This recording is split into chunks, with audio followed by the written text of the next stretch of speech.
What's up, YouTube? Shawn DaGamer here, and I just want to give you guys a quick reaction. Like, I literally just got done watching episode 13 of Orange is the New Black Season 5, and oh, that cliffhanger, I had to contain myself because my mom is home now, and it's just like, what? Like, this is the best season, in my opinion. I've watched all four. I have all the ones that are available on DVD and Blu-ray. I have them, and I really enjoyed this show. I thought it was one of those shows that I'd say, it's not going to be for me. But it's funny. It's well acted when it needs to be, and I don't know. The script just flows so well. Like, the first half of this season was like really fun with like the riot stuff and things like that happening, and then once it started to unravel around maybe like episode 6 or 7, shit just hit the fan, and then episode 8 and beyond was just like nonstop. What is happening next? What is happening next? So to give you guys like a brief little summary, I should have like the little layout set up so you can see I'm using Wikipedia for this, just to keep all my thoughts in order, to make sure I'm getting everything right, and in the right order. So basically, we start off this season where we ended last season with Daya holding the gun in the middle of the riot. He has C.O. Thompson and the other lady, I forget her name. She's in like almost every episode too, but I forget her name. But pretty much Daya, instead of like killing him, she shoots him in the leg, and that just causes everything. So I don't. Oh God, this is gonna be so. She's not Mexican. She's Puerto Rican. So the Puerto Ricans are in charge. So they got the gun. So for like the first half of this season, whoever has the gun is in charge. So the Mexicans get the gun. I don't think the blacks ever got the gun, because I don't even think they wanted the gun. And then the crazy white people got the gun. The two, I call them the bulk and skull of this show. The meth heads, the blondie and the brunette. Those two, they get the gun, and then they host American Idol, which is really America's Got Talent. But they have the hostages, the rest of the guards that are there, that they were able to capture. They make them hold a talent show. I'm not going to spoil anything that really happened in the talent show, but just know that it was like, is this really happening right now? And it was funny. It was just like, wow. Then all this other stuff starts to break down, like, because we all know why the riot started was because of the death of Pusey from last season. So they started making a list of demands for the hostages, and the demands are reasonable. They just want better everything in this for their jail. But while they're doing that, this is crazy. So you had the black people in charge of delegation.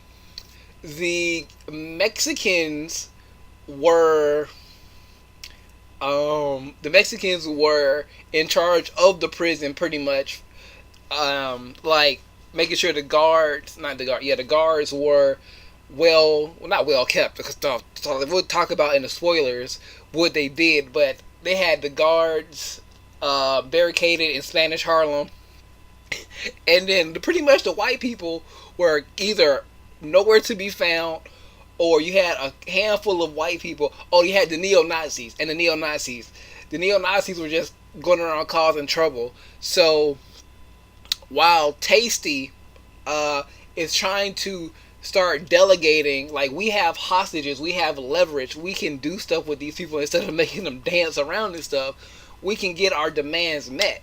So while she's like making these phone calls, she's like literally having phone calls, holding meetings, trying to do everything right, and get everything right in the prison. But all these little things are happening, like the CO got shot in the leg, and he dies like halfway through the season. Like, they don't acknowledge, well, they acknowledge it, but they don't really acknowledge it because of the prisoners, and they're like, if anything happens to these guards, fuck them. So Well, saying yeah, you know, heading to the guards. Fuck him. So he dies halfway through the season. Um, somebody they got all the guards hostage, and something else happened. There's like a whole like Jason Halloween type Friday the 13th episode. Like I don't know if they knew the game was coming out early, but they had like a whole Friday the 13th episode where uh the Officer Caputo, not Caputo, Cat oh god, Paspas, the big nigga from last season, the overly abusive guard, he came back and he did some shit for like one whole episode, and it was like one of the best episodes because it was just like, okay, when is he gonna do what he's doing next? And then it led to like this like emotional scene, and I just don't want to spoil it. I'll talk about it in the next time I talk about this in the next video. Well, not the next video, but the next time I talk about this will be on Tuesday. So on Tuesday I'll go into spoiling and stuff like that because I'm pretty sure everybody by then, it's the summertime. Everybody should have been binge watched this by now. So that happens, and then that leads to some other stuff happening. So small spoiler right here. Small spoiler. When what's his face from last season come back and does what he does, they all have video cameras now. So somebody recorded what happened, put it online, and that actually got all their demands met, but one. And what they're trying to do is prosecute C.O. Bailey, the guy who sat on Pusey's chest last season and accidentally killed him. They are trying to get him prosecuted along with all the demands. So once they found out what happened with him and it got leaked and stuff, they're like, okay, all your demands are going to be met except this is going to take a little bit longer if it happens at all. And then Tasty is just like, no. And everybody's like, don't do that. We can walk out of here. We can get what we want and everything will be okay. No, her pride got in the way, messed everything up. At this point, or I'm not going to say, but at this point, the season ends with pretty much Riot Squad after 13 episodes. But this whole season was condensed on show-wise, I say about 4 days. I think they said about 4 days on the last episode. It's like, it's been 4 days. Was this riot worth it? So, that's pretty much it. The cliffhanger, I can't really, because I have to talk about the end of the show. So the Riot Squad comes in, they take over the prison. There's like a little hiding spot where like Piper, Voss, Gloria, the crazy Spanish chick, Red, Nikki, Tasty, the other black girl that's funny, Suzanne, and I can't remember her name. The old war vet, well, not a war vet. She was the old Russian lady who's always got all the crazy ideas and plans and can make a whole bunch of stuff. Her, it's 10 of them, and the whole part about this is 2 people actually escaped. Not Tasty. Dogged escapes, and that crazy Korean lady escapes with the short hair. I can't really say how they escaped, but it's so funny how they escaped. It's just like, they didn't even escape. They just walked away scot-free. Like, Dogged is with that guy that she's obsessed with now.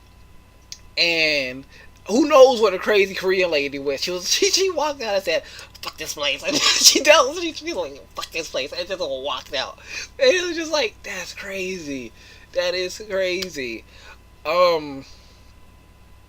But the ending, it was so many emotional moments that I'm gonna touch on. Like, I'll give you guys some like clues and hints. Well, yeah, some like clues and hints, like I said. But there's a part where Daya has to turn herself in to try to get the demands met.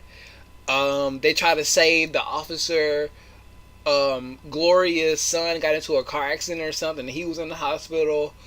Um, Somebody else is pregnant on the show now. What else happened? Like I said, they had that Jason episode, that Halloween type spooky horror movie episode. They had like a couple of.